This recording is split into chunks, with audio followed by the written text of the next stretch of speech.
What if I told you every decade of the NBA had a face, and we might already know who's taking over in the 2030s? The 60s had Wilt and Jerry West. The 80s had Magic and Bird. The 90s had Jordan for obvious reasons. The 2010s had LeBron, no debate. But who has the 2030s? Jokic might be the face of the 2020s, but he's not the future of the NBA. The 2030s is a crown that is still up for the grabs and for the taking. What's going on, chat? Sway just entered the building, and I just got to talk about who is going to be the future face for the NBA. I saw this topic come on my feed, so you know I had to discuss it. So, without further ado, let's get into it. Hope y'all having a blessed day. Now, the 60s, of course, it had Bill Russell, but if we're talking about individual faces, I gotta talk about Wilt and Jerry West. Now, the 60s belonged to both of these guys because Wilt was pure dominance. He had an 100-point game, and he also had a season in 1961-62 where he had a 50 points per game and 25 points per game average, something that we've never seen before and will never see again, most likely in NBA history. These were unreal numbers. Now, Jerry West, he was the model of consistency. He was clutch, literally the NBA logo, no pun intended. And that era was purely about individual greatness, showing that basketball is purely a team sport. Now, the 70s was the parody era. It didn't just have one face. It was widespread across the league, with guys like Kareem Abdul-Jabbar, Julius Erving, and Walt Frazier, guys who have won MVPs and championships throughout their career. The league lacked that one dominant personality. It was talent everywhere, but no cultural king in that sense. Now, the 80s was saved by a rivalry. Magic Johnson versus Larry Bird. It was Showtime versus Grit. Showtime versus the Hick from French Lick. It was Flash versus Fundamentals. This wasn't just basketball. It was television. It was personality, and it was marketing. It was something that NBA desperately needed for it to explode and give reins to the new guy on the block who was hungry for his spot. Now, the 90s is no debate. This was clearly Michael Jeffrey Jordan. He had 6 rings, 6 Finals MVPs, 5 MVPs.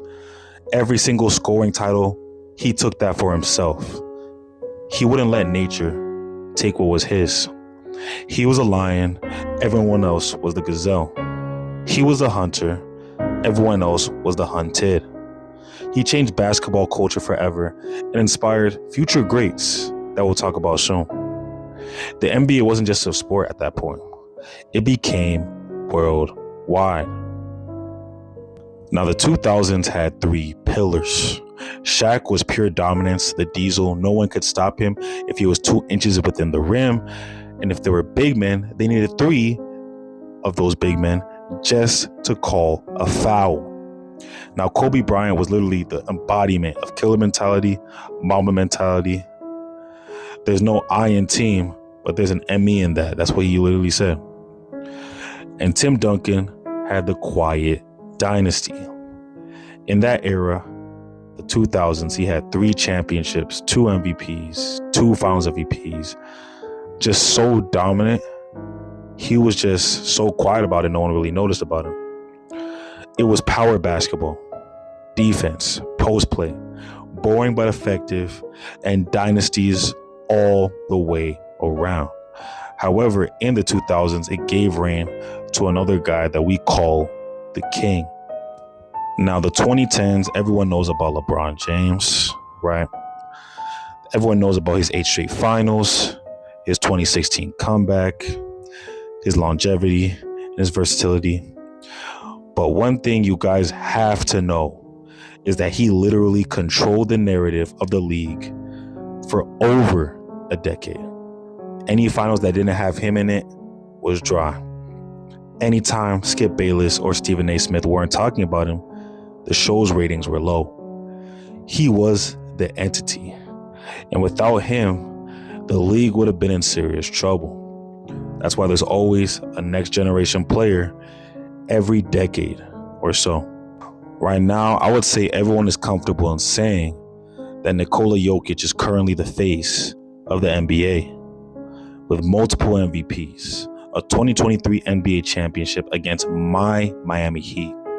He revolutionized the center position, not just being big and strong in the paint, but also making sure that you're able to see the court and have good playmaking. But here's the thing. Jokic doesn't just want to dominate culturally like LeBron or Jordan did. He mainly cares about his horses, and he dominates on the court. So the 2020s face might still shift, but if we're going off of dominance, I think Jokic has already taken the cake. So the question still remains, who will own the 2030s? Now, first on this list, I put Victor Wembanyama for obvious reasons. He is 7'4" with guard skills, alien potential. If he stays healthy, he could eclipse Michael Jordan and even LeBron James. He's the best bet, but right now injuries are his biggest question mark. In the case of Shai Gilgeous-Alexander, he's smooth, efficient, looks like Kobe, plays like Kobe, and even has the audacity to think that Kobe Bryant is in the top 3 players of all time. RIP the late great, but you know what I mean. If OKC wins another ring, then his stock skyrockets, and we're going to have to talk about him as a player in this upcoming field. As well, we can't forget about Luka the Don Doncic. He's already at MVP level. And if he wins multiple rings, he could stretch this into the 2030s, as he's only 27 years old. It's a scary sight. But now that he's traded on the Lakers, I don't know if they have the depth to actually compete with that, but the future remains to be seen, and we'll never know what will happen in just 2 seasons. Now, in short, every decade has had a face, and I already covered that extensively in this video. But the 2030s, that one is empty.